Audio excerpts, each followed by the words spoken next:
नमस्कार,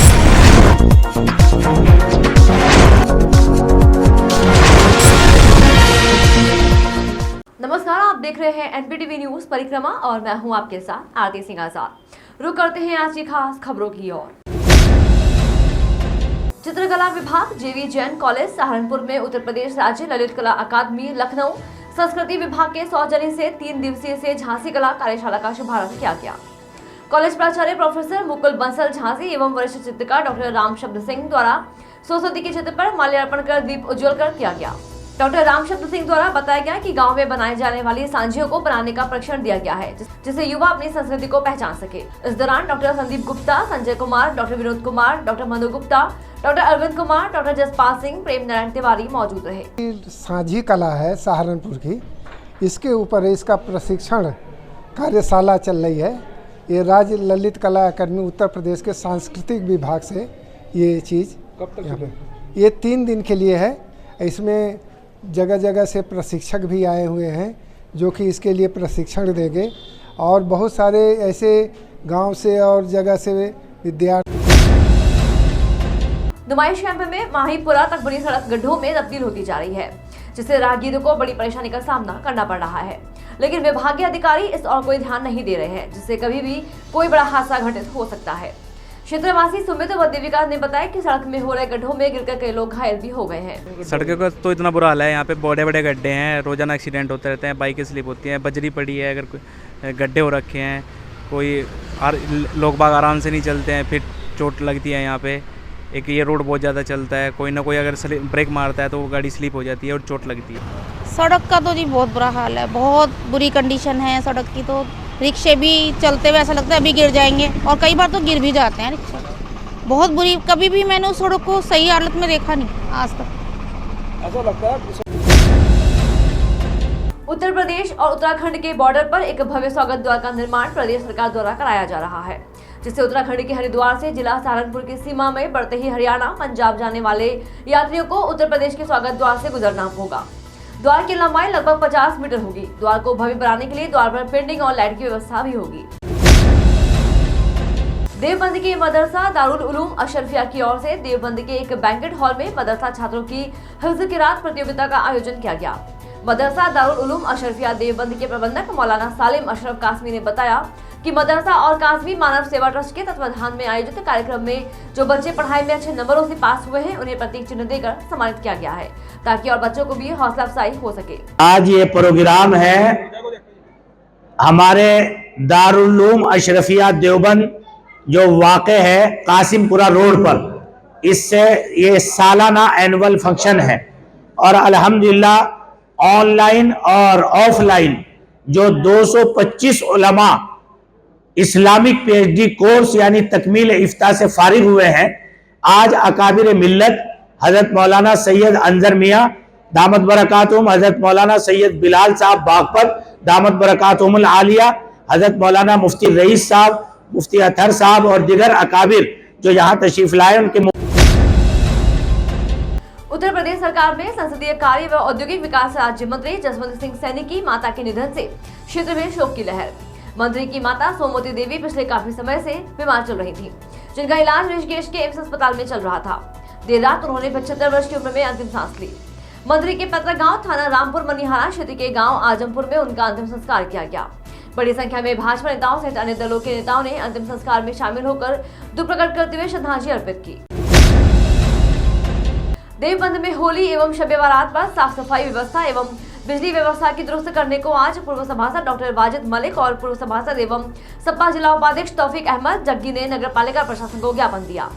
मीडिया से बात करते हुए डॉक्टर वाजिद मलिक ने कहा कि ज्ञापन के माध्यम से पालिका प्रशासन को नगर की साफ सफाई एवं बिजली व्यवस्था को दुरुस्त कराने की मांग की गई, जिससे पालिका प्रशासन ने आश्वस्त किया है कि आगामी त्योहारों पर आमजन की कोई परेशानी नहीं होने दी जाएगी। जो ज्ञापन नगर पालिका को दिया गया है 7 मार्च में शब बारात और होली दोनों त्यौहार हैं, उसके लिए शहर के अंदर सफाई व्यवस्था ठीक कराई जाए, लाइट की व्यवस्था ठीक कराई जाए और ख़ास तौर से मेरे वार्ड में जो कब्रिस्तान हैं उनके अंदर लाइटों की व्यवस्था कराई जाए। लाइटें बंद पड़ी हैं काफ़ी सारी, वो चालू कराई जाए, साफ़ सफाई की व्यवस्था ठीक कराई जाए ताकि दोनों त्यौहार लोग हर्षोल्लास के साथ मना सकें।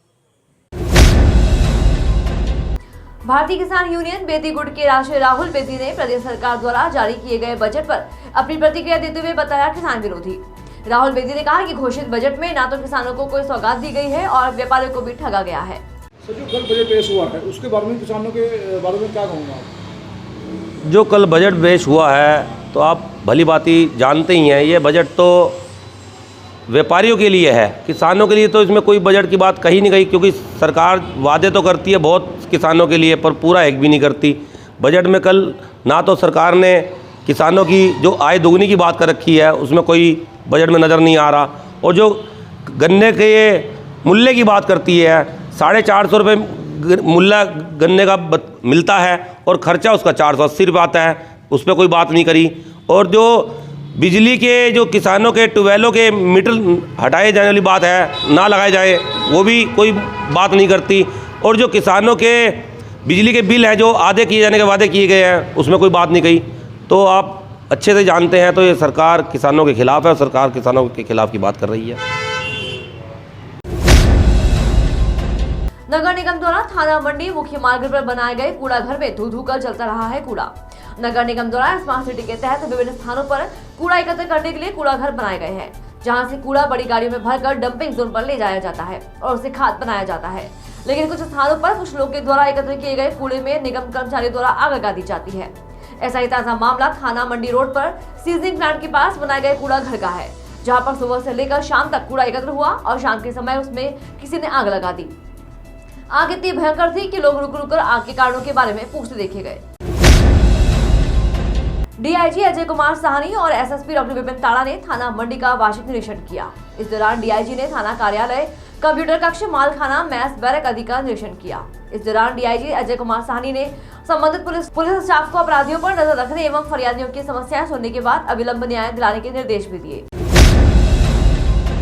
पूजा एनक्लेव नकुल रोड पर स्वराज ट्रैक्टर डीलरशिप पर सेल्स टू सर्विस कैंप का आयोजन किया गया। इस दौरान स्वराज ट्रैक्टर डीलरशिप के स्वामी नितिन भारती ने बताया कि डीलरशिप पर सच टू सर्विस कैंप का आयोजन किया गया, जिसमें 100 से अधिक किसानों ने अपने ट्रैक्टर की सर्विस कराई है। इस दौरान किसानों के सर्विस पर 10 से 5% डिस्काउंट ऑफर भी दिया गया और स्वराज ट्रैक्टर के बारे में जानकारी दी और बैंक फाइनेंस स्कीम के बारे में जानकारी देते हुए जागरूक भी किया गया। से आज हमारे पूजा एनक्लेव स्थित स्वराज ट्रैक्टर की डीलरशिप पर आज एक S2S sales through service camp लगा गया था, जिसमें हमारे यहाँ पर हमारे क्षेत्र के 100 से ज़्यादा ट्रैक्टर आए और उन सब ने अपने ट्रैक्टरों की सर्विस करवाई। इस सर्विस कैंप के अंदर हम लोगों ने अपने कस्टमर्स के अपने स्वराज ट्रैक्टर के साथ में जो इम्प्लीमेंट्स यूज़ होते हैं, जैसे कि रूटावेटर, कंबाइन, आगे हमारा सीज़न आ रहा है गेहूँ का, उसके लिए थ्रेशर मशीन, उनके बारे में भी अपने कस्टमर्स को बताया और साथ साथ उनको फाइनेंस की स्कीम्स भी समझाई। हमने नए प्रोडक्ट्स भी कस्टमर को दिखाए। साथ में हमने उनको अपने सारे कस्टमर्स को 10% स्पेयर पार्ट पे और 5% ऑयल पे डिस्काउंट भी दिया, जिससे थाना सदर बाजार क्षेत्र से लापता 7 वर्षीय मासूम बालक मानू राणा का शव गंदे नाले से मिलने के बाद सनसनी फैल गई। सूचना के बाद मौके पर पहुंची पुलिस ने बालक को पोस्टमार्टम के लिए भेज दिया है। घटना से दुखी परिजनों का रो रोकर बुरा हाल है। पुलिस के आला अधिकारियों ने मौके पर पहुंचकर घटनास्थल का जायजा लिया और अपराधियों को जल्द पकड़ने का दिया आश्वासन। देवबंद में फायर स्टेशन का निरीक्षण करने पहुंचे मुख्य अग्निशमन अधिकारी प्रताप सिंह व्यवस्थाओं का जायजा लिया और कर्मचारियों की अक्षमता, गाड़ियों का निरीक्षण, स्टेशन की साफ सफाई और आगामी स्थिति को देखते हुए दिशा निर्देश दिए गए। इस दौरान अग्निशमन अधिकारी प्रताप सिंह ने बताया कि पुलिस कप्तान के आदेश अनुसार वर्ष में 2 बार फायर स्टेशन का मुआयना किया जाता है। आज इसी के अनुपालन में देवबंद में भी स्टेशन का वार्षिक मुआयना किया गया है। आज जो है ये हमारे फायर सर्विस हेडक्वार्टर और कप्तान साहब का आदेश है, वर्ष में 2 बार मुआयना किया जाता है फायर स्टेशन का। उसमें हमारी गाड़ियों की स्थिति क्या है, साफ़ सफाई कैसी है और कर्मचारियों की स्थिति क्या है। आगे फायर सीजन शुरू होने वाला है, दिवाली का त्यौहार, उसका होली का त्यौहार आने वाला है, इम्पोर्टेंट है। उसी संबंध में फिर मैं आज जो है यहाँ देवबंद में मैंने वार्षिक मुआयना किया है। इसमें जो अपने कर्मचारियों की क्षमता, गाड़ियों का निरीक्षण, स्टेशन की साफ़ सफाई और बाकी जो आगामी सीजन को देखते हुए इन सबको जो है दिशा निर्देश निर्गत किए गए हैं और ये एक रूटीन प्रोसेस होता है जो कि साल में 2 बार मुआयना किया जाता है।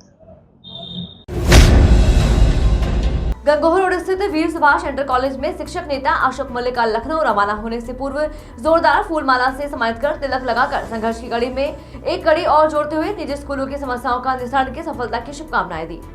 इस दौरान प्राइवेट स्कूल टीचर एसोसिएशन मान्यता प्राप्त विद्यालय शिक्षक संघ के प्रदेश अध्यक्ष डॉक्टर अशोक मलिक सहित समस्त उत्तर प्रदेश के 35 प्रतिनिधियों को प्रमुख सचिव उत्तर प्रदेश में शिक्षा नीति शिक्षा में सुधार के लिए चर्चा करने को लखनऊ के जवाहर भवन में डायरेक्टर ऑफ जर्नल के सभागार में 24 फरवरी का महत्वपूर्ण बैठक के लिए निमंत्रण दिया गया है।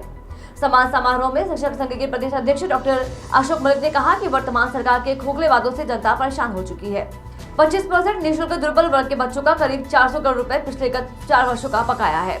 इसके सापेक्ष में सरकार ने मात्र 40 करोड़ रुपया अपने बजट में निर्धारित कर निजी स्कूल संचालकों की घोर विरोधी सरकार होने का प्रमाण दिया है। मैं मान्यता प्राप्त विद्यालय शिक्षक संघ का उत्तर प्रदेश का अध्यक्ष हूँ। आज यहाँ वीर सुभाष इंटर कॉलेज में गंगोह रोड के आज सम्मान समारोह हुआ और विदाई आज इसलिए कि उत्तर प्रदेश सरकार ने हमें निमंत्रण दिया है आरटी पर चर्चा करने के लिए, राइट टू एजुकेशन पर, इसके साथ में जो 25% का जो पैसा उस पर है और शिक्षा में कैसे सुधार किया जा सकता है उसका सरकार ने हमें प्रमुख सचिव आपका जो एजुकेशन ने बुलाया है और हमारी कल बैठक है।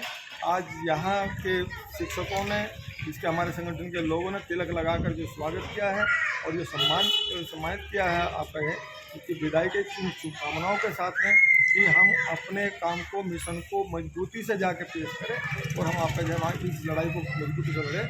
सरकार का हमारा मांग ये है कि 25% का पैसा जो करीब 400 करोड़ से ज़्यादा का पैसा हमारा बता है और 40 करोड़ रुपए सरकार ने बजट में दिया है और ये 22 और 23 और 24 का जो पैसा दिया वो आपकी सरकार की नीति गलत है। इन्हें आपका जो होना चाहिए था ये कि पिछला बकाया दो, वरना इन बच्चों को हम बाहर निकालें। पिछला बकाया नहीं दिया सरकार ने, वो 450 करोड़ के देना होगा और हम इस पर चर्चा करने के लिए पहुंच रहे हैं। धन्यवाद, जय हिंद। इतना ही, हाजिर होंगे और कई और बड़ी खबरों के साथ। देखते रहे एनपीटीवी न्यूज परिक्रमा। नमस्कार।